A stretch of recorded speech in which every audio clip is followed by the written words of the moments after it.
जरा सोचिए क्या हो अगर हमारे हर एक काम का, हर एक कर्म का एक बहुत ही सटीक नक्शा मौजूद हो। जी हाँ, प्राचीन पौराणिक कथाओं में कुछ ऐसा ही है। कर्म और उसके परिणामों का एक ऐसा ब्लूप्रिंट जो आज के किसी भी आधुनिक कानूनी सिस्टम से कहीं ज्यादा जटिल और विस्तृत है। गरुड़ पुराण ये कोई साधारण सी पुरानी किताब नहीं है। ये असल में एक बहुत ही पेचीदा ब्रह्मांडीय विज्ञान है। ये हमें बताता है कि कैसे हमारे रोजमर्रा के कामों का सीधा असर पूरे ब्रह्मांडीय स्तर पर होता है। मतलब प्राचीन विचारकों ने कर्म और न्याय को बिल्कुल एक सटीक विज्ञान की तरह स्थापित कर दिया था। कमाल की बात है ना? 28। हाँ, बिल्कुल सही सुना, पूरे 28। अक्सर जब हम अंडरवर्ल्ड या परलोक के बारे में सोचते हैं तो दिमाग में बस दो ही शब्द आते हैं, स्वर्ग या नरक, बस इतना ही। लेकिन गरुड़ पुराण में ऐसा नहीं है। यहाँ ठीक 28 अलग अलग और बहुत ही विशिष्ट गंतव्य हैं। ये नंबर अपने आप में ही ध्यान खींच लेता है। जरा सोचिए, ये सिस्टम कितना बारीक और सूक्ष्म होगा। यहाँ हर एक छोटे से छोटे अपराध के लिए एक बहुत ही स्पेसिफिक, बहुत ही खास नतीजा तय किया गया है। तो चलिए, इस पूरी जटिल व्यवस्था को समझने के लिए हम इसे एक नक्शे की तरह देखते हैं। सबसे पहले गरुड़ पुराण के मूल विचारों को समझेंगे, फिर देखेंगे कि इस कर्म न्याय की वास्तुकला कैसी है। उसके बाद बात होगी लालच और धोखे के पापों की, और फिर हिंसा से जुड़े पापों की।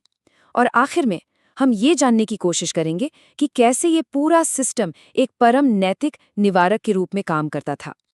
तो शुरू करते हैं हमारे पहले भाग से, गरुड़ पुराण की व्याख्या, कर्म और परलोक का नक्शा।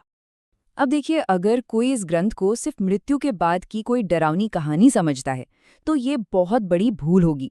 सच कहूं तो ये असल में कर्म और मृत्यु के बाद की यात्रा की एक बहुत ही डिटेल्ड गाइडबुक है। इसका पूरा फोकस सिर्फ एक ही बड़े सवाल पर टिका है, आखिर कौन सा पाप कहाँ ले जाता है।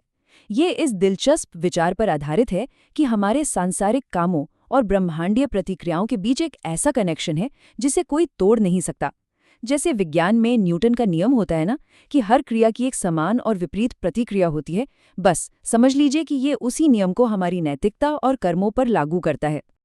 आगे बढ़ते हैं भाग 2 की तरफ, कर्म न्याय की वास्तुकला, ब्रह्मांडीय नियम। हमें ये समझना होगा कि ये ब्रह्मांड कोई अव्यवस्थित जगह नहीं है।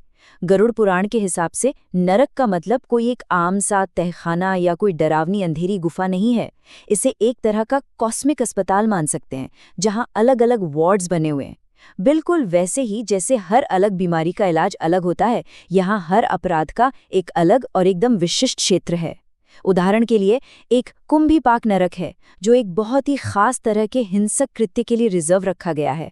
मतलब यहाँ मिलने वाली सजा बिल्कुल अपराध की प्रकृति के हिसाब से ही कस्टमाइज की गई है, कोई वन साइज फिट्स ऑल वाला हिसाब नहीं है यहाँ। और इस पूरी विशाल वास्तुकला के बिल्कुल केंद्र में कौन है? मृत्यु के देवता और अंतिम न्यायाधीश, यम। अगर आज की भाषा में कहें तो उन्हें पूरे ब्रह्मांड का सबसे सख्त और ऐसा ऑडिटर माना जा सकता है जिसे चकमा नहीं दिया जा सकता। जीवन भर के कर्मों की पूरी बही खाता यहाँ जांची जाती है, बिना किसी पक्षपात के और बिना किसी गलती के। ये सिस्टम ये पक्का करता है कि कोई भी, जी हाँ, कोई भी अपने कर्मों के इस ऑडिट से बचकर नहीं निकल सकता। सब कुछ ऑन रिकॉर्ड है। अब आते हैं भाग 3 पर, लालच और धोखे के पाप, लालच की असली कीमत। जब बात हमारे इस भौतिक संसार के धोखे और लालच की आती है तो ब्रह्मांडीय दंड बहुत ही ज्यादा सटीक होता है। मान लीजिए अगर गलत तरीके से बहुत सारा धन इकट्ठा किया गया है तो उसके लिए एक बहुत ही विशेष प्रकार का कारावास तय है। वहीं अगर स्वार्थ के लिए किसी को धोखा दिया गया है तो उसकी सजा शारीरिक होने के बजाय मानसिक पीड़ा के रूप में होती है। क्यों? क्योंकि ये सीधे उस अपराध के मनोवैज्ञानिक प्रभाव को दर्शाता है। और अगर बात संसाधनों की चोरी की हो तो इसका नतीजा होता है ब्रह्मांडीय स्तर पर आराम और रुतबा छिन जाना। तो आप देख रहे हैं ना, सजा सीधे तौर पर अपराध के तरीके से एकदम सटीक मेल खाती है। चलिए अब देखते हैं भाग 4, हिंसा के पाप, नुकसान का भार। यहाँ आकर ब्रह्मांडीय न्याय का पैमाना सबसे भारी हो जाता है। इस पॉइंट पर पूरी व्यवस्था की गंभीरता अपने चरम पर होती है। देखिए, दूसरों को शारीरिक नुकसान पहुंचाने का मतलब है उन गहरे और बहुत ही डरावने क्षेत्रों में कठोर शारीरिक दंड पाना। और इसमें सबसे चौंकाने वाली बात यह है कि जानवरों के प्रति क्रूरता को भी बिल्कुल उसी स्तर पर रखा गया है। उसके लिए भी समान स्तर की कर्मपीड़ा भोगनी पड़ती है। और बिना किसी वजह के विनाश करना, वो तो आत्मा को सबसे ज्यादा अंधेरे और खौफनाक क्षेत्रों में धकेल देता है। ये इस बात का एकदम स्पष्ट संदेश है कि किसी भी जीवन को नुकसान पहुंचाना इस ब्रह्मांड में सबसे अक्षम्य अपराध है, बिल्कुल नाकाबिले माफी। तो इन 28 क्षेत्रों के भीतर दंडों का एक बहुत ही विशाल स्पेक्ट्रम मौजूद है।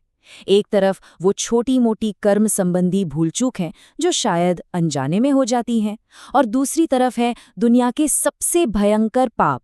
ये तुलना हमें बताती है कि ये न्याय व्यवस्था अंधी बिल्कुल नहीं है। ये एक मामूली से झूठ और एक गंभीर हिंसा के बीच के फर्क को बहुत अच्छी तरह समझती है, और ठीक उसी अनुपात में, उसी बैलेंस के साथ अपनी ब्रह्मांडीय प्रतिक्रिया देती है। और अब हमारा अंतिम भाग, भाग 5, परम नैतिक निवारक, समाज और पौराणिक कथाएं। अब एक सवाल उठता है, क्या ये सिर्फ लोगों को डराने वाली कहानियां थीं? बिल्कुल नहीं। इनका एक बहुत ही गहरा दार्शनिक और सामाजिक उद्देश्य था। प्राचीन समय में जब समाज में अन्याय होता दिखता था और ऐसा लगता था कि अपराधी तो बच निकले, तब ये ग्रंथ एक बहुत ही कड़ा नैतिक ढांचा प्रदान करता था। ये लोगों के लिए एक तरह का आश्वासन था, एक तसल्ली कि अंतिम न्याय से कोई नहीं बच सकता, हर चीज का हिसाब होगा। इस अति विशिष्ट वर्गीकरण के जरिए इसने मृत्यु के बाद के डर और रहस्य को एक व्यवस्थित ब्रह्मांडीय कानून में बदल दिया, और इसी कानून ने समाज में शांति, कानून और व्यवस्था बनाए रखने के लिए एक बहुत ही मजबूत लंगर का काम किया। जाते जाते जरा इस बारे में सोचिएगा, अगर हम इन प्राचीन विचारों को आज के समाज से जोड़कर देखें तो आज के समय का एक आधुनिक कर्म मानचित्र कैसा दिखेगा? डिजिटल दुनिया के धोखे, हमारे पर्यावरण का विनाश, या फिर कॉर्पोरेट लेवल का भारी लालच, इन सब नए पापों के लिए उन 28 नरकों में कौन से नए वार्ड जोड़े जाएंगे? ये वाकई एक ऐसा विचार है जो हम सभी को आज के दौर के हमारे अपने कर्मों का गहराई से मूल्यांकन करने पर मजबूर कर देता है ना?